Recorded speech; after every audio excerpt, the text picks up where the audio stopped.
Hey, everybody, it's Craig Thomas. I wrote a book and I want you to know about it. But instead of watching me or listening to me be self-promotional in a blatant and uncomfortable way.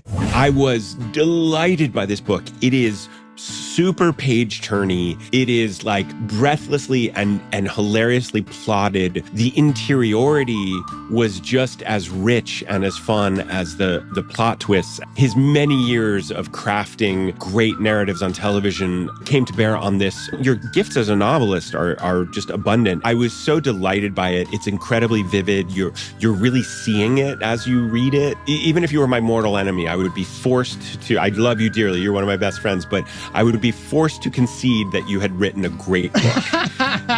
Wow, that is amazing. I wish that could be a blurb on the book, even if Craig Thomas was my mortal enemy. You will not be disappointed if you pick up this book or listen to this book. So check it out. And speaking of listening to this book, there is a mini How I Met Your Mother reunion in the audiobook of That's Not How It Happened. Listen to Kobe Smulders. And so began the surreal, unholy process of my husband adapting my book, my life, into a screenplay. Here's another voice you may recognize, Josh Radnor. Right now, I was in that pocket.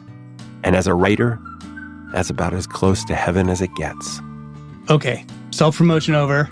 Now to this week's episode. It's a big one. Ladies and gentlemen, How We Met Neil Patrick Harris. I'm alone.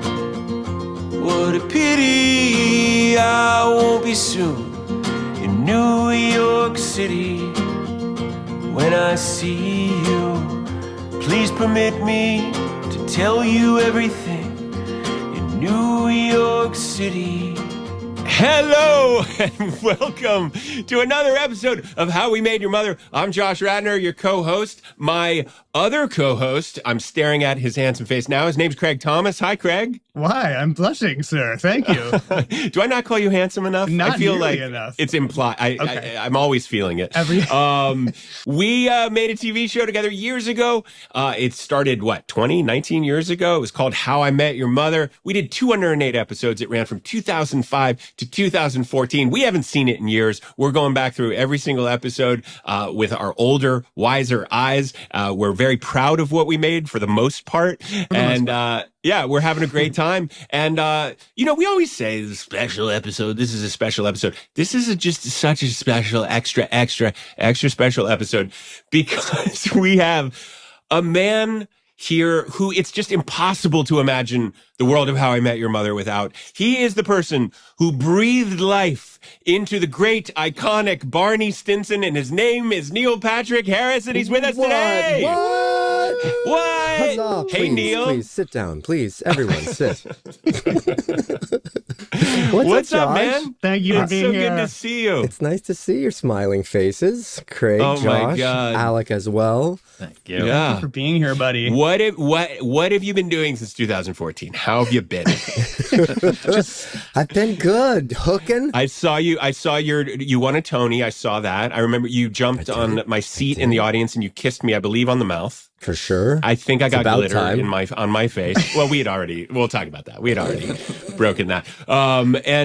So you're living in New York City, and let me just start with this. We talk about how the tale of this show, like there were shows that were so popular when we were on the air that people just do not talk about anymore. But for some reason, How I Met Your Mother is still very much in the zeitgeist. It's still in the culture. People still reference it, talk about it, discover it anew. So I'm just curious, like in your kind of day-to-day life, you get recognized for a lot of things, but like, what's your experience of meeting How I Met Your Mother fans, and how has the show kind of changed in your perception of it as you've gotten more time away from it? Wow, what an interesting question. It's been constant. I mean, really, truly constant, because when we did our final season, the show was on more times per day than ever. So it was on 3 or 4 times a day in America. And then when Netflix picked it up, it had another resurgence, and then it went somewhere else. Then Netflix picked it up again. It had another resurgence. Now, my husband and I have twin 14-year-old children, and they their friends are watching it now. Are they watching it? Have Harper and Gideon watched it? Yeah, for sure. So, oh my God. So that's interesting because now that's a whole other level of like celebrity dynamic, but in a strange direction because, you know, I want Harper and Gideon to be identified independently, and they have their own, you know, triggers and issues with potentially only being recognized as the child of Barney Stinson. It's a complicated legacy. Yeah, for sure. Good and bad, and it's something that they'll have to process. But I've had some really great, like, marker chapters professionally in my life since then that have been super great and recognizable and fulfilling as well. But boy, yeah, people keep coming back to Barney, and I'm so appreciative of it, and I'm so grateful for the show because, especially having played Barney, he was intended to be kind of the fifth wheel life of the party guy that you want to buy a drink and buy the next round and go on some crazy ass adventure, right? That was how he was constructed, it seems. And so when I meet people who love the show, they're very positive and they're very enthusiastic, and they have specifics, and they tell me about the playbook and how many that they've tried, and that they met their girl doing the Naked Man, and that they've been to the Liberty Bell. Like, you know, it's, and a lot of people say that they have watched the show 8 times, all the way through. Do you ever have the experience that they're bringing up something that you're like, I don't remember that? Like they something so specific, like they just watched it last night, and you're like, I barely remember what you're talking about. For sure, and especially when someone comes up and they were on the show in an episode and had like 4 or 5 lines, you know, and you had a really awkward thing with Joe Manganiello. You're like, I don't know this guy. I've never seen you before in my life. But wow, look at your arms. And he takes his shirt off and you're like, oh, I remember this guy. Yeah, that guy. So no, it's just been a delight. It weirdly, I'm 52 years old, you know, and people still consider me, well, treat me as if I'm like vibrant. Let's go have a great time and do fun things Philly together. Yeah. And that's fun. Like it's fun to not be like the dusty older sage, but instead to still be like the one that can be devilish. It's fun. Yeah. It was a devilish part. And I'm so grateful, Craig, to you and Carter. Oh my God. Mostly to you, just because Carter's not here right now. The feeling is very mutual. Neil, I don't want to, I'm struggling with how much or little to embarrass you during this, but like every single episode we've done, and we're at the end of season 2 almost now, every week we're saying like, how the fuck did Neil do that physical comedy thing? Or how did you find that moment? How does he do that turn on a dime the way he does? We're fanning out on you a bunch, rewatching our own show that we all made together. So I just wanted to say that. Thank you, man. It was one of those rare gifts that I'm sure you have talked about ad nauseum, where it was such a hybrid show at a time when that really didn't exist. And so we were doing a multi-camera show with no audience, as if there was an audience, and we were able to cut and reset and restart. And we were helmed by Pam Fryman, who was such like a heartbeat, truthful center for everyone in their own ways, always. And that North Star, I think, allowed everyone the freedom to try shit and fail. And the stuff that, I mean, I just felt like it was this back and forth between team writer's room and team actor, is they would sort of challenge us with like, let's see if this would be successful. And when it came to the Barney stuff, because, you know, Josh was so exquisite at the pathos part and at making a laugh-tracked 22 minutes feel so sort of cinematic and real, that then I was sort of gifted all of like the craziness. And I was so fun to do, because if it was a real sitcom with a multi-camera live studio audience, it's a very different experience. You rehearse all week and then it's show night and you really only have a couple cracks at it. You do it and then you huddle up and the audience laughed at it, but they didn't laugh like you thought. So you rewrite a bunch of stuff and then the guy is upstairs telling them, I'll give you chocolates if you laugh louder. And so then the second time you do it, it's like really big responses for everything, and they're wanting to hear themselves when they go home later. And so that's just a different vibe. We were able to do things, 5 or 6 times. And just trust what we felt. Did we think it was good? Did our crew think it was good? Did Pam think it was right? We were the arbiters. And trying to make the crew laugh was paramount. My favorite person to try and make laugh was Sue, our editor, because I know that she was the one pouring over all the stuff. So I was constantly, when we were filming, trying to do little weird things that only she would acknowledge and note. She had a whole relationship with you in the edit room. I had a whole relationship with me. I do a weird thing. Not for any other reason than I just could only imagine it's boring to be seeing, like, which take do I do of these similar 5 takes or something. So I was just doing runner bits for her. That was like the playful spirit that you brought to it. You kind of didn't go out of character in between takes, and Sue would watch, like, not even takes, just go like, what the fuck's Neil doing over here? I think he's doing this just for me. But I think some of that energy makes it, like, that is the energy. That was the energy of the weird little, like, mad scientist laboratory of making the show together. It's really cool. When you guys would write something like, Barney sneezes the biggest sneeze that he's ever sneezed in his life. That's all you'd say. And I was like, I love this game. Yeah. Challenge accepted. I mean, literal challenge accepted. Yeah. Neil, I remember when we watched episode 3, Sweet Taste of Liberty, which was written by Miller and Lord, and Craig said that they said to him, remind me, Craig, they said, this is where Barney's like an animated character. They said, right? we're going to make Barney a cartoon character in this one.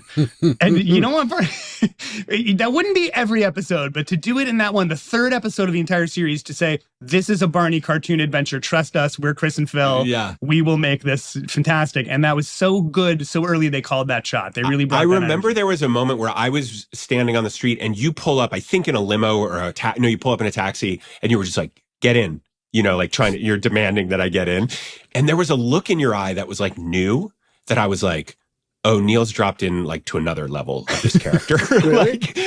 Like I just remember like you knew you were about to take Ted, but you were about to take the episode and like make it insane. And that was the one, we are international businessmen on a business trip. Remember that? That was fun. When we get, which kind of like, there's certain episodes we've noticed are like Hope and Crosby road movies, like old-timey, Walter Matthau, Jack Lemmon, kind of like just old-timey buddy comedy movies. Yes. But I just want to also shout out that even if you conceived of yourself as like fifth guy, party guy, one thing that I really love that because we got so long to do it, that Craig and Carter did, they gave me some like insane animated shit to do, but they also gave you some like real heart forward stuff that was just as moving as any other characters, as you get deeper in, like with your father issues with, we just looked at the episode. Oh no, is this?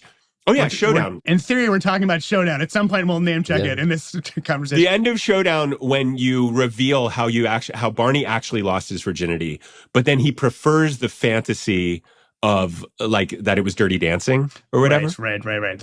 There's something so sad and moving, but extra hilarious about like the tragedy at the heart of this man. And we talk a lot about, Shannon and the Peace Corps and how Barney became Barney. But underneath it, he's just like a scared kid who didn't have a male role model in his life, who's just like trying to piece together this like way to be a man in a way that's just kind of like insane, but he also he ultimately has a good heart, and that's what we keep seeing on this rewatch. And I wrote you this little ditty to sing to you in New York City. We'll be right back.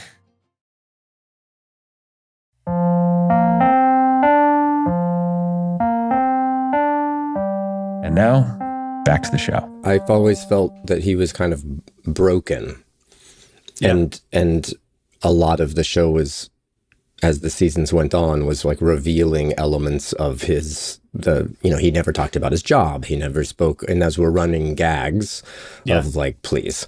And so you never really knew much about him. And that seemed like a good place to hide sincerity and pathos. And keep in mind, up until How I Met Your Mother, I hadn't done I did a wacky sitcom with Tony Shalhoub on NBC a few years before How I Met Your Mother, and it was one season, and I was like the David Hyde Piercy kind of afraid of germs and an uptight guy.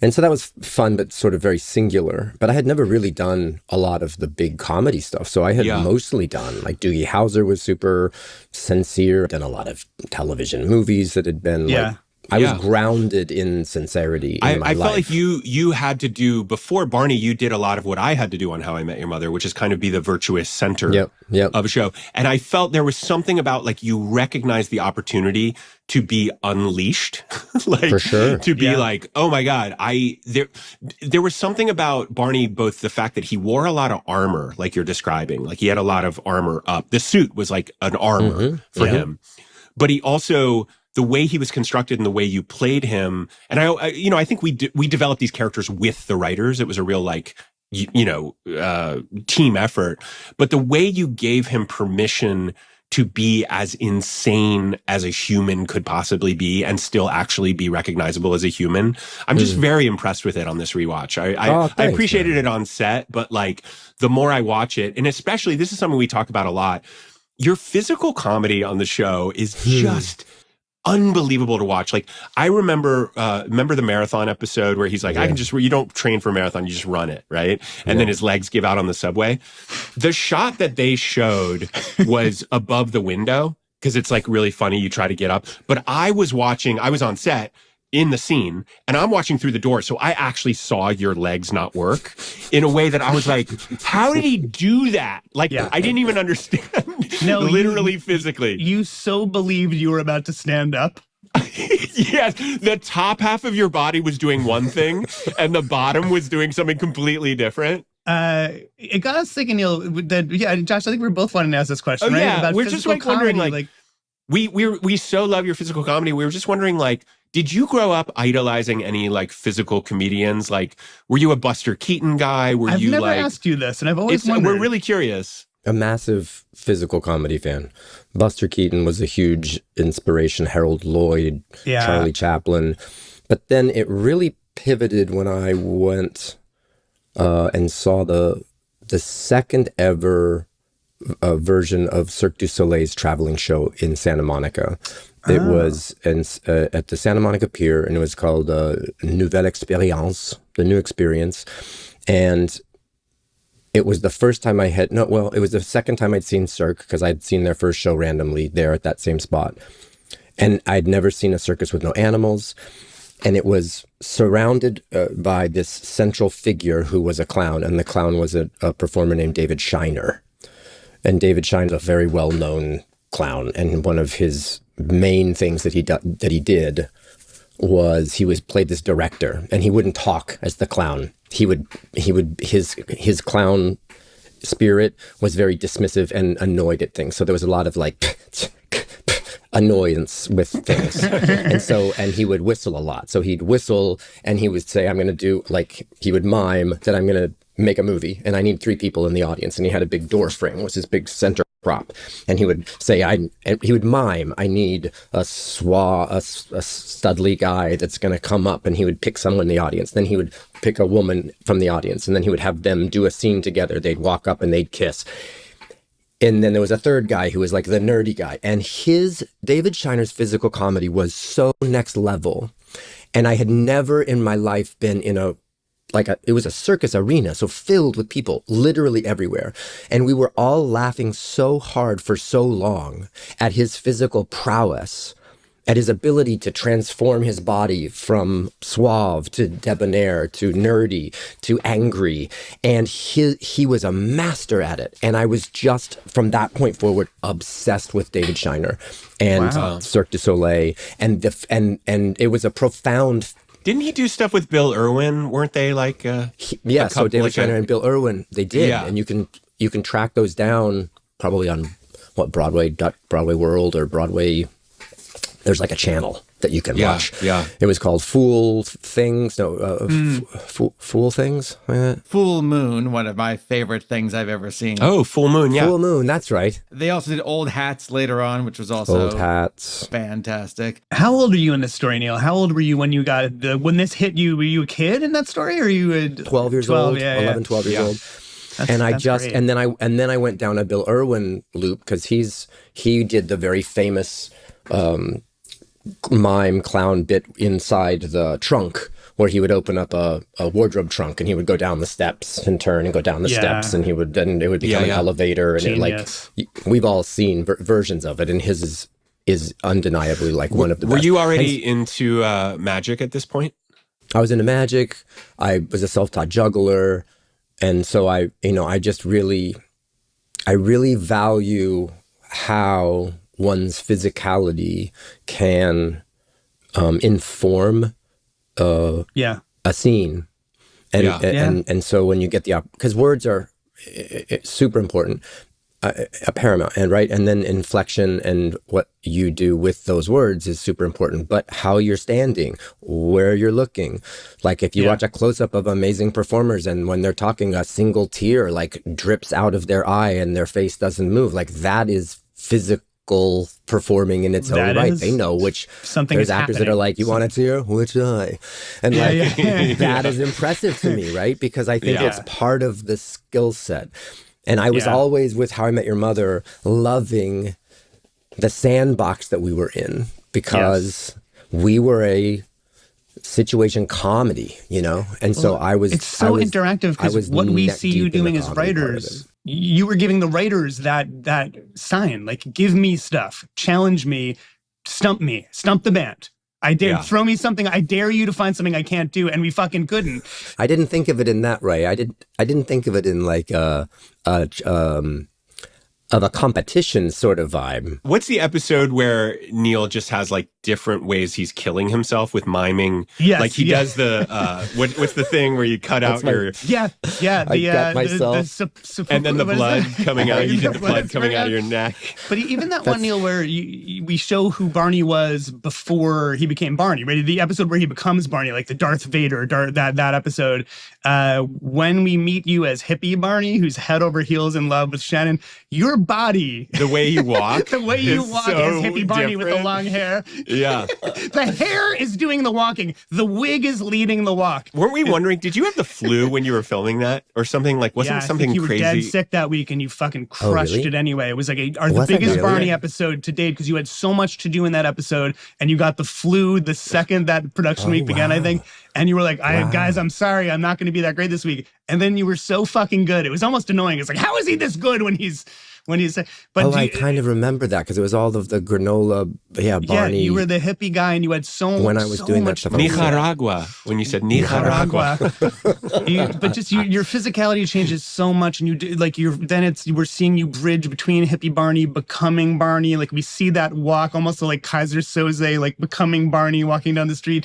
Every part of that is a masterclass in physical comedy. So it's just genius. That's so sweet. It's so nice to hear you guys say that.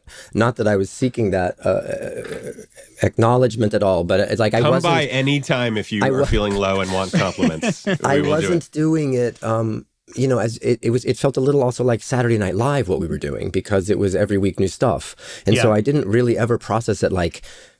How can I win this, or how can you think you can write something that I can't do, then I'll show you. I was just loving the softball lobs, right? Yeah. And so I also appreciated and I think we all did, the notion that we were hopeful that this would be watched more than once.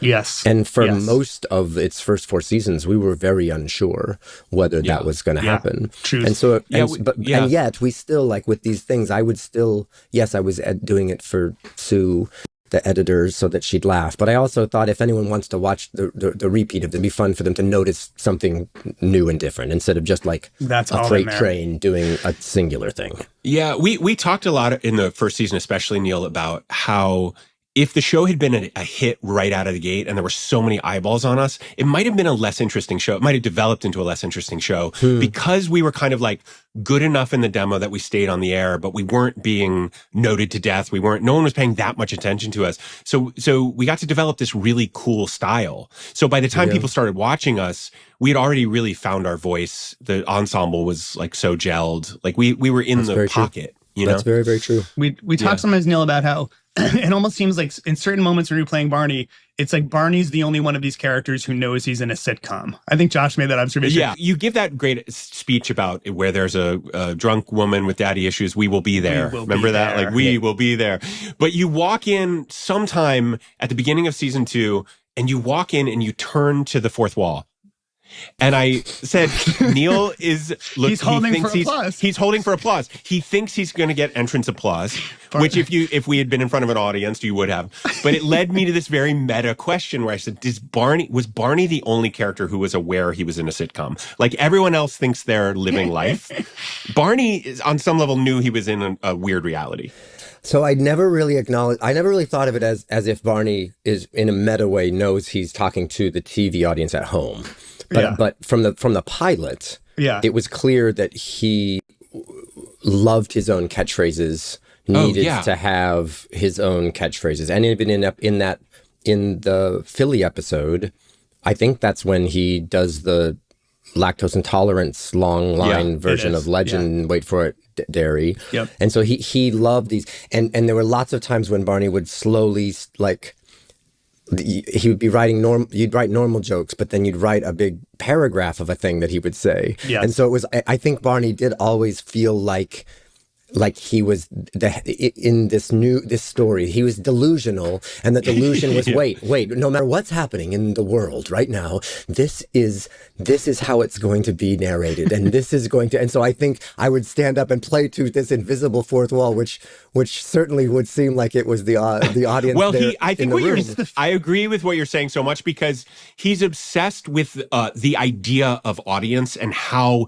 things appear, like how his friend, like this night that is legendary, and people will talk about this for ages. He's very much like, we're the main characters, and we're going to create the best. And even, my peeps need my tweets, the stuff about his blog. Like he was very into like image management and also having it look a certain way. He knows it's going to be a story, so he's going to be the star of the story. He's going to make the story happen. Or at least the motor for the weirdest parts of the story. He's talking to the future versions of themselves that are going to, that's the fourth wall, is like the future. And I felt a little bit of freedom as well, because the structure of the show was Ted telling not the true story, but his remembrance of the story.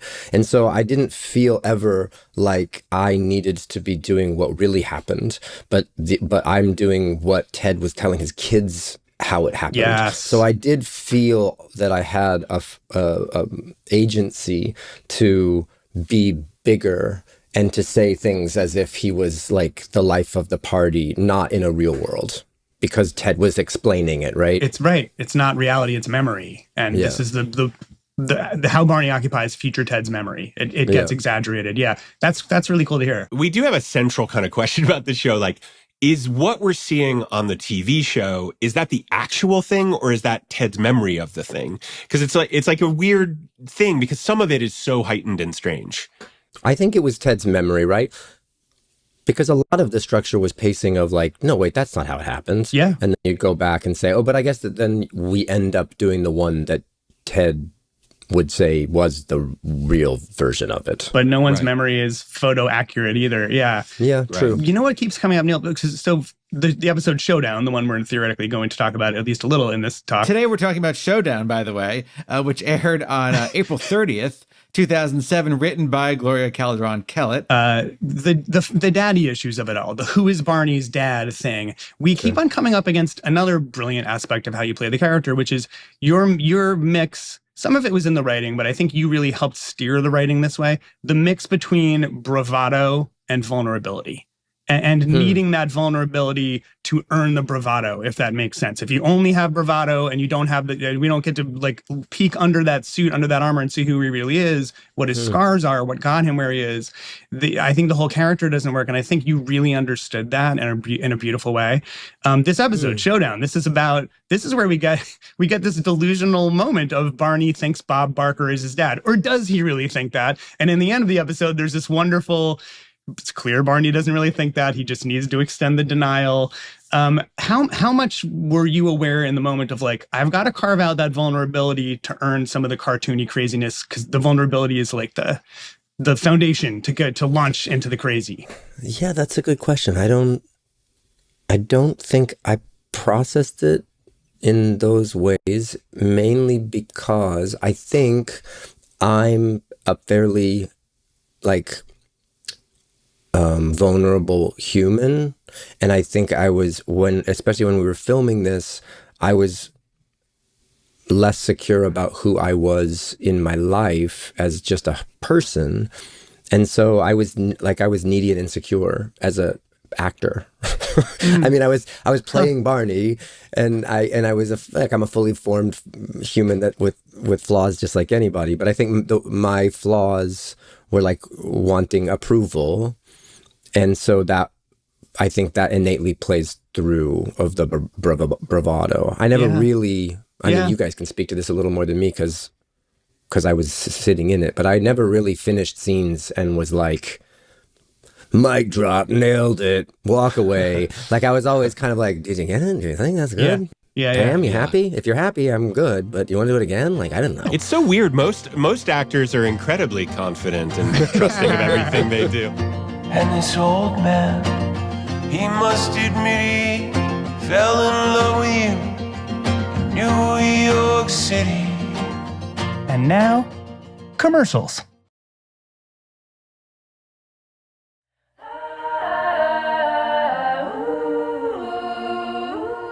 End of commercials. Back to show. I think Jason really was, because he's also a writer and had created other things himself. Like he seemed very confident in the choices that he was making all the time, and there was kind of a great simple sort of singularity to his choices, and that's what kind of grounded Marshall, I think, because he wasn't that insecure about his choices, and he was always super pleased with how it was going. Well, in a great way, a necessary way. Yeah. I think he. I don't want to speak for Jason, and I hope we can talk to him about this one day. But I think he just like. I always felt like Jason was a little more like he was doing a 9-to-5 job that was a cool job, and he would come in and he would do it and he wouldn't stress too much about it, and then he'd go home and go on his life and go out to dinner. And I think like you and I, maybe it's like theater actors, like if you come from the theater, it's a little more like you get a little more obsessive, I think. And for sure, I don't know. I do have to say that part of what inspired this, my wife Jordana had never seen How I Met Your Mother, and she really wanted to watch it. And so I was going to do this rewatch, and I reached out to Craig. I was like, do you want to do something more formal? Like it could be fun to revisit the show. And so she's been watching it with me. And boy, when you get on The Price is Right with Bob Barker, and that is like an opera. That is like like an unbelievable, because she was laughing so hard. We were both just dying, but I don't know. I hadn't seen it in so long. Yeah. But do you remember that day where you were on the set of The Price is Right? The talk about kids in a candy store.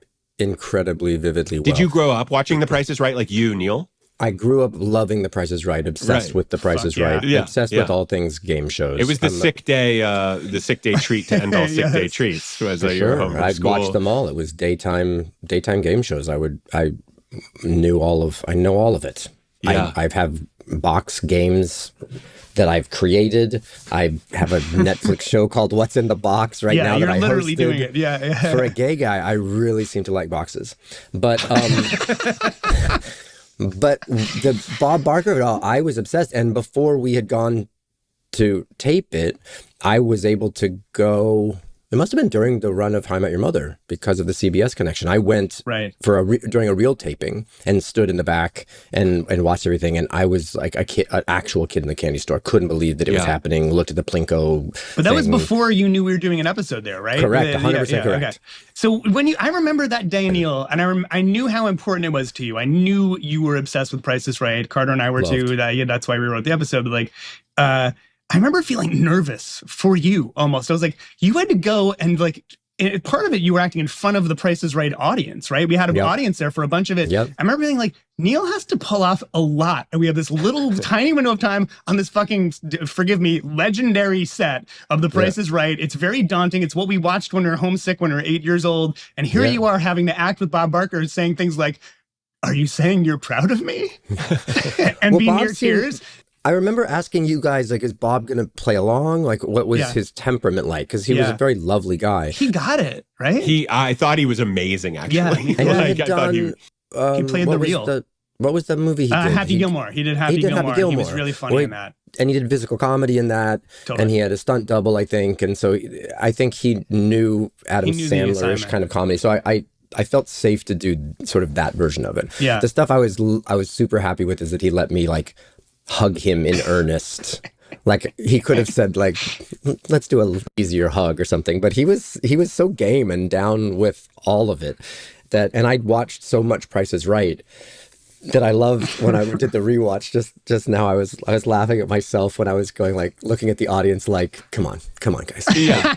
Because you're a savant. Barney is literally a savant down to the And also this is another like magical How I Met Your Mother thing. He gets it down to the dollar. He does not miss by one number. He doesn't miss by 1 ounce. I'd actually forgotten the end of the episode. So when Barney was contemplating the numbers and said 18641. Then I was thinking, oh wow, wait, did this end because he intentionally went over by $1 or something? I was confused at the actual dollar. So there was no. I was excited for him. Oh my god! The saddest moment for me so far of How I Met Your Mother, and also the funniest, is the flashback. But when little Barney says, want to play catch? The baseball. Throws the baseball at the TV. That may be the saddest scene ever shot in the history of cinema. It's perfect bounce. Unbelievable. Neil, I noticed there's a little moment, like just the things we're catching.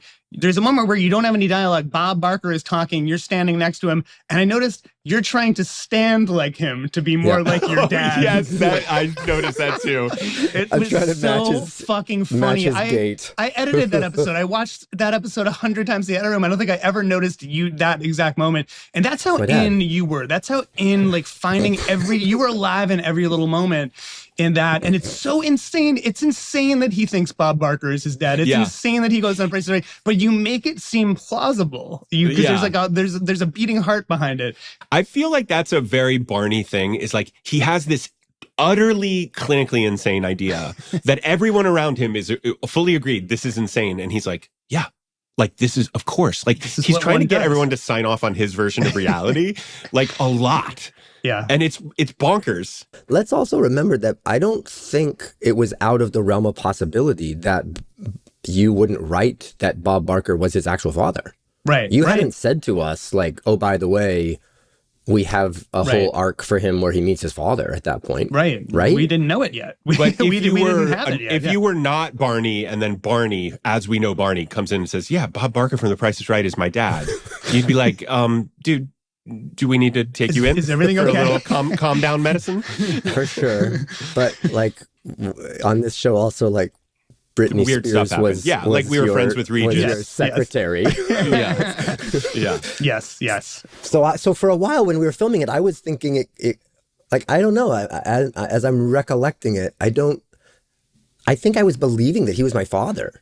Yeah. Because you play the flashback scenes have been that he was told that's his dad, and you see like the camera zooms in on his face as he recognizes his dad, and then there's all these different versions of him growing up talking to his dad. I think he really thought it was his dad, and I think that there was a world where Bob Barker could have really been his dad. Like, right. It could have gone that way, and it almost standing side to side.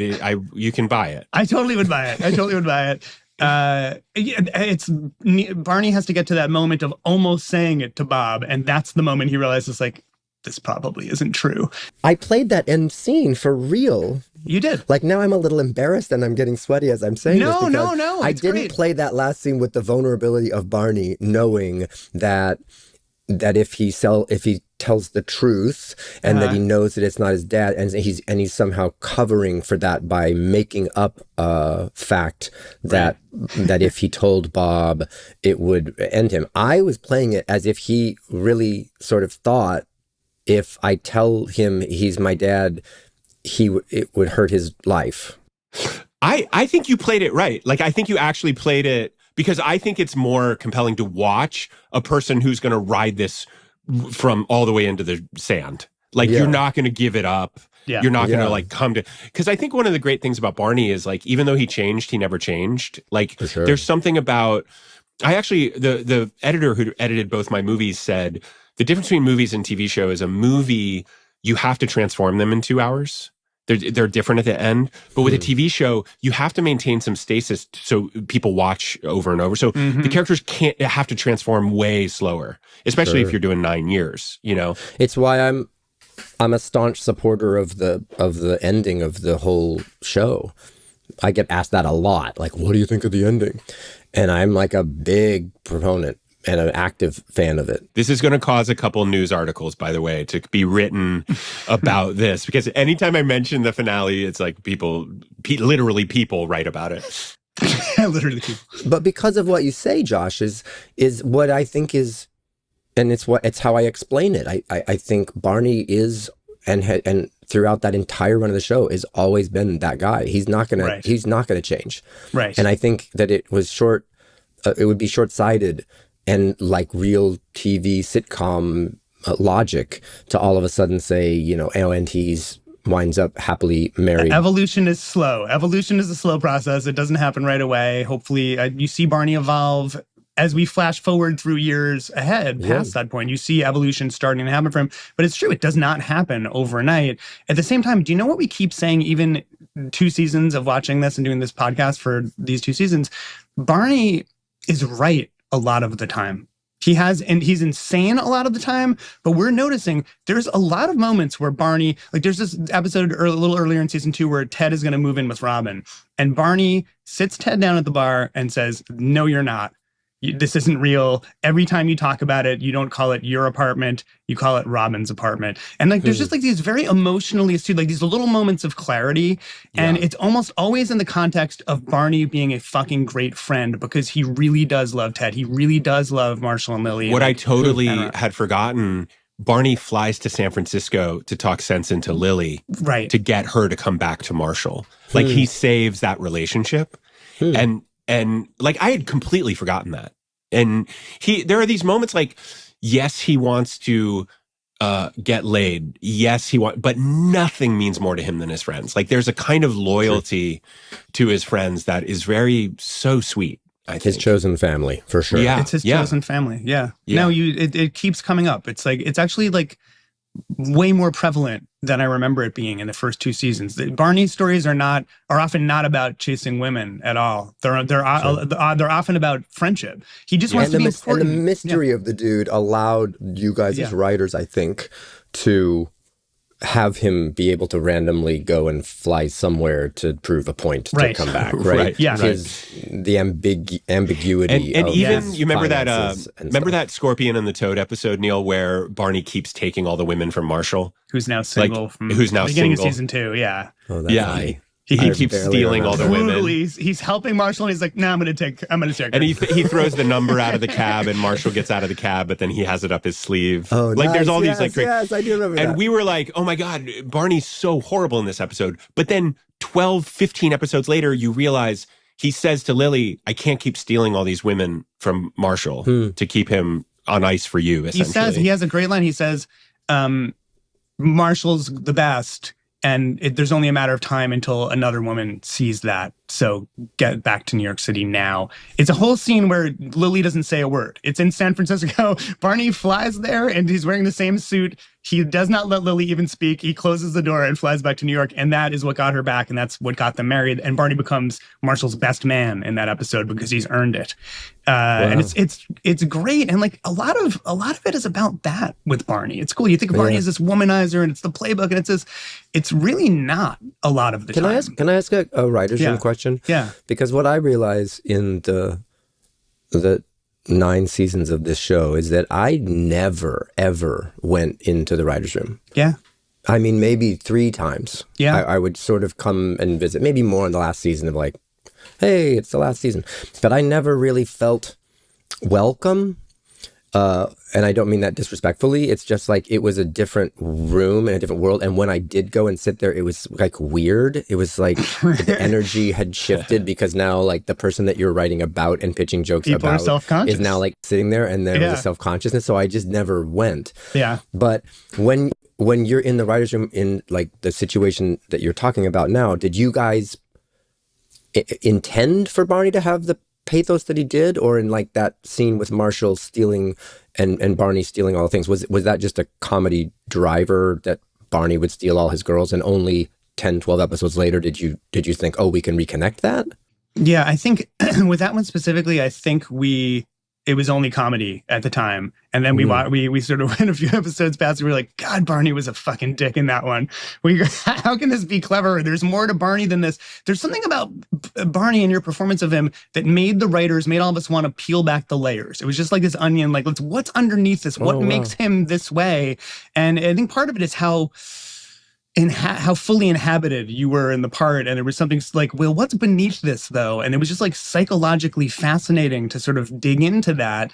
And I think that's what I mean. The chemistry between you and the writers, whether or not you were literally in the room, there was something about the mystery and the power of that performance that we're like, we got to understand this guy more. And whatever it was, it sent us kind of excavating into him. And we said, you know what it could be?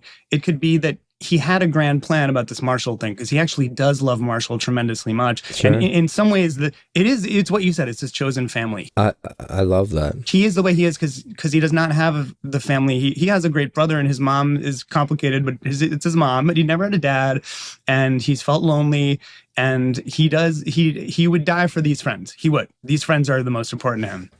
It was one of the greatest joys of the whole show, was the experience of sitting to read a new episode. Yeah, I agree. Sitting by myself, reading it, because we didn't know. You guys never ever. Once, really drunk at a Christmas party, you said, "Do you want to know the end?" And this was late in the game. I think episode like season 7 or something. Yeah. When you had finally fully cracked it in a way. And I didn't really want to know, but I think it wasn't until then, like 7 years in. And so I didn't know any of it. And you said no, and I said, good, I'll tell you. I'll tell you as a matter of fact. Do you know what that strikes me as, Neil, is like when you're on the show, especially if it's a good show, there's a weird thing where you're on the show, you're playing the character, you're in the ensemble, but you're also a fan of the show. Yeah. So your first and only almost like first response of like getting to appreciate it as a fan is sitting by yourself and reading the episode. Yeah, 100%. Because otherwise then you enter into the thing. Yeah. Sure. And there's a tee-hee-hee element of just like, I'm going to get to do this next week. Yeah. I'm going to play a hairdresser that's super zesty. Okay, that'll be fun. But I just loved it. You know what made it, a couple of things that just made us laugh. When you marry Marshall and Lily, when you're the officiant, you did this a couple times in this show, but like talking through tears, like trying not to cry, Barney. It's a goat voice. It's a goat voice. The goat voice. The goat voice. We said goat voice at the same time. Yeah, the goat voice. It's like, and also, when people ask me what was the hardest you laughed on set, in Arrivederci Fiero, when you do that thing where they say, "I thought you loved the Fiero," and he says, "Love it," and you turn to the wall and you do that, "I hate it." Do you remember that? I hate it. I remember it very well. I remember everyone laughing too. When you first did it, it crushed all of us. And then I was a breaker. You're not a breaker. We do say this, that you were the least breaky, I think, of everyone. You did not break very often. That's when really you true. did, it was for real, but it was rare. Yeah. You know? Siegel broke you up now and again. I feel like Siegel would do some weird shit that would break you. But it was, I mean, you broke once a season. Like that, you're very good at the dead. I think Siegel broke us all when he had the pants that Lily was trying to get him to not, the MC Hammer the MC pants. Hammer, the parachute pants. Oh my God, I remember that. But also, Neil, one thing that we keep commenting on is the swiftness with which you're able to make some of these turns. Like when James says, that they're having a son, and you say, "There's gonna be a baby," like that. You remember that? You're like, railing against marriage. You're railing against marriage. We're having a baby, and then just on a dime. Sure. Like there's something. It strikes me as like slaloming down a hill and like clearing like a really hard flag or something. Like just your turns are so sharp and so swift. Like is that just something instinctual to you as a comic actor? Maybe. I thank you. That's very sweet. I knew that we were doing a comedy, right? So yeah. I was really focused on the form, right. And so I was sort of trying to channel my best Carol Burnett shows and yeah, Three's Companies and things, because I was worried that we were gonna get canceled all the time. And like it seemed a little concerned about why it wasn't getting a bigger reaction sooner. And we were working really hard and we were sort of maybe getting picked up. And then and by the way, these final 4 shows all get picked up. There was no heralding about it. And so, I was cozying up to Les Moonves and cozying up to the Fox heads as much as I could and as much as I was able, because also for just longevity. So I was in those scenes. I was trying to be as fucking funny and as we were singing for our supper as I could. Could you argue that was good? That kept us all very alert. Like it wasn't like we were a huge hit. It was, I think you referenced this earlier, Josh, like maybe it was good that we were also hungry. I felt that way as a writer. The writer's room felt that way. Like we've got to keep surprising people. We've got to find new things that hook people in. We've got to find things that get attention. We were not coasting. We were not taking anything for granted, any of us. Yeah. And it's hard to understand that because the show became a big hit and in some ways has become an even bigger hit since it went off the air. And other generations are finding it. People, the younger folks listening to this podcast might not realize, like, we were not secure at all in season 2. We did not know. 2, 3, 2, 3, 4, maybe 4, 5 is when we exhaled. When we got a 2-season pickup, right? When was 1 year? I think that might have been 4. 4 and 5? 4 or 5. Yeah, that was when it started. Yeah, because once we got a 4th season, then we were in syndication. That meant 100 episodes, which means that we could then... and so that was the big... turning point. Like if we can get a season 4 pickup, then we might go 6 or 7 seasons because then they'll have more vested interests to have more episodes. I also forgot, Craig, didn't Lifetime pick us up and start airing old episodes or something? They did when it sold in syndication. They were sort of first to slap it on there. But we got on to Netflix even before the full syndication thing. Netflix changed everything, and all of a sudden we were like, wait a second. This is happening. People are consuming the show in the way it sort of is meant to be consumed, in this obsessive way, and all those details and all those setups and payoffs, and it's a soap opera. Like we were the right show for this new technology that was coming. I always kind of felt that my performance annoyed you, Josh. What?